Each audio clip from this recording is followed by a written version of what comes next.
The ever-shrinking world and the constantly reducing distances have greatly increased the scope of communicable diseases. To stay one step ahead of the threats, the quality of the samples collected for tests and their safe delivery to the laboratory cannot be compromised.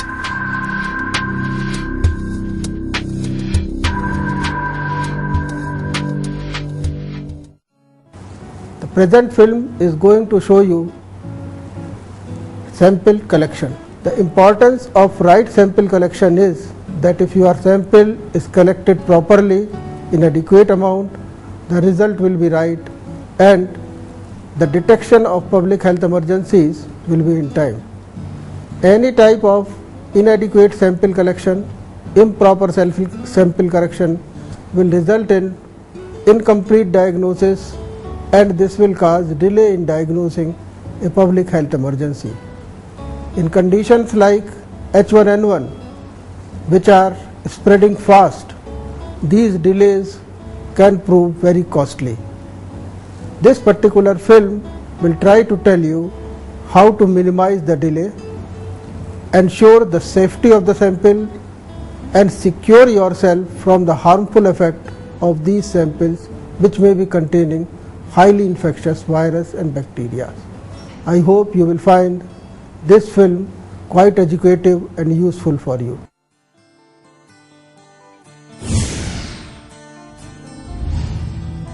The standard equipment for sample collection includes lab data form, tongue depressors, polyester fiber-tipped applicators with plastic or wire shafts, collection vials with VTM, parafilm tape, absorbent paper, Ziploc plastic bag, rubber bands, vaccine carrier with frozen ice packs, and a marker for labeling the samples. VTM, or viral transport medium, is used for collection of samples for viral testing and isolation. For short periods before it is used in the field, VTM can be stored in the refrigerator at 4 degrees centigrade. For obtaining VTM, contact your state surveillance officer at IDSP. To collect any sample from a suspected patient, the medical worker must wear complete personal protective equipment, or PPE. Being in close proximity with the infection, PPE ensures their safety. Before starting sample collection, information regarding the patient and the sample should be filled in the lab data form. The vials need to be marked correctly and should correspond with the lab data forms. There are 3 kinds of samples: throat, nasal, and nasopharyngeal. Ensure that at least 2 of the 3 samples are collected from the suspected patient.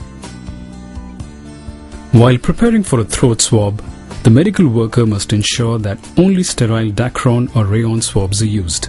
It should be noted that cotton or wooden swabs contain substances that inactivate certain virus, thereby hampering the PCR testing. When taking throat and nasal swabs, the swabs must be held correctly at all times.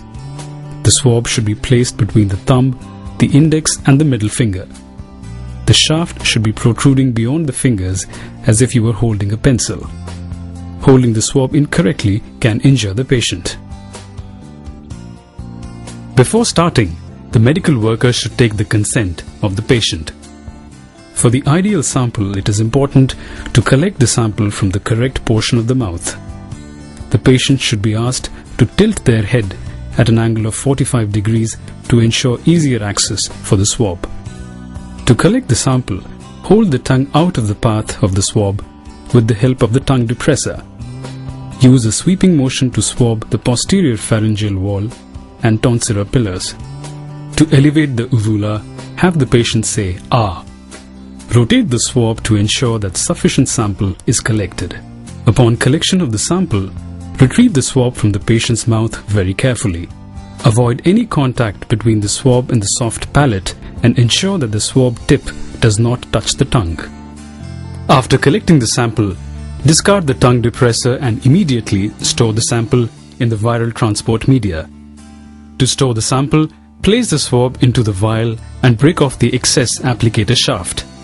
Care has to be taken that the tip of the swab is completely immersed in the VTM. Once the swab is placed into the vial, it should be shut tightly. Seal the vial by applying parafilm tape along the cap. Nasal swab refers to collecting samples from the anterior turbinate inside the nostrils. Ask the patient to tilt their head backwards. Slowly insert the fine shafted polyester swab 3 to 4 centimeters into the nostril. Rotate the swab once to ensure that sufficient sample is collected and slowly retrieve the swab.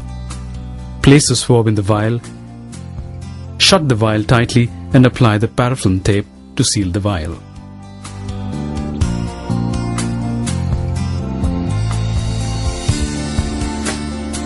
Measure the distance between the patient's nose and ear. The flexible fine-shafted polyester swab would need to be inserted halfway through to collect the same. The patient's head should be tilted back for easier access. The swab should be slid straight towards the auditory pit and should be inserted at least 5 to 6 centimeters in adults to ensure that it reaches the posterior pharynx. Leave the swab in place for a few seconds. The swab should be withdrawn slowly with a rotating motion. Once out of the nostril, the swab should be placed into the VTM. Place the swab in the vial, shut the vial tightly, and apply the parafilm tape to seal the vial.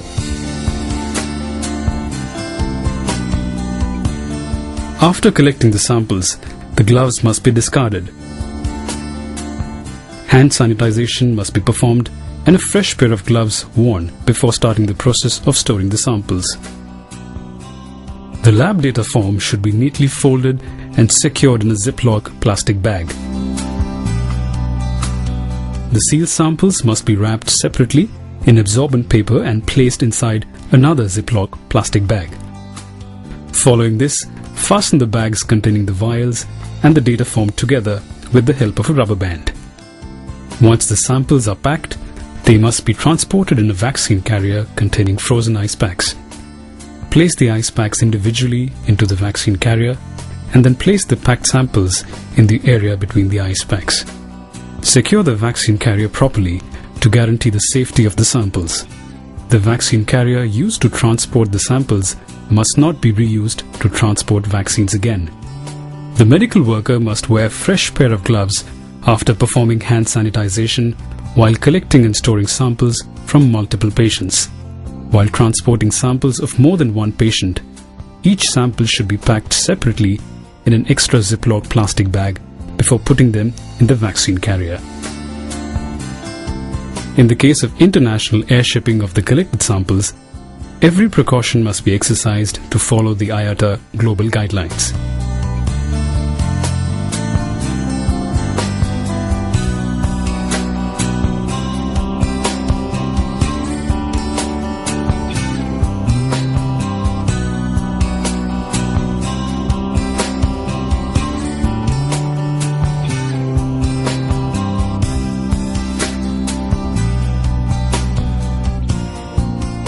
A goods declaration certificate should accompany the sample if it is being airlifted. Samples after collection should be kept at 4 degrees centigrade and transported to the lab promptly within 48 hours. If there is an expected delay beyond 48 hours, the samples need to be stored at -70 degrees centigrade at a referral health facility or a medical college near you. Contact the State Surveillance Officer at IDSP for more information. Avoid repeated freezing or thawing of the samples. The freezer compartment of a refrigerator cannot be used for storing the sample, as this would render the sample completely useless. After the medical worker has collected, stored and transported the samples, they must follow the system of sanitizing their hands. This is important and must not be ignored, especially after handling infectious material. Before exiting the work area or the lab, the medical worker should ensure that their hands are sanitized. In addition, the personal protective equipment, PPE, must be properly discarded and disposed of. In order to ensure the standard of samples, they must be collected as soon as the infection is detected in the individual. Solving any problem depends on addressing the right questions. The correct specimen, properly stored and shipped, is extremely vital for successful laboratory tests that would help fight any hazard to the world. Let us now see how much we remember about how to take samples correctly. What samples are preferred for a patient suspected of influenza? Upper respiratory samples such as throat swab, nasopharyngeal swab, and nasal swab are the preferred samples for testing influenza virus. What material should the swabs be made of for detecting influenza? Specimens should be collected only on swab with a synthetic tip such as polyester or Dacron and an aluminium or plastic shaft. Swab with cotton tips and wooden shafts are not recommended as these inactivate the virus.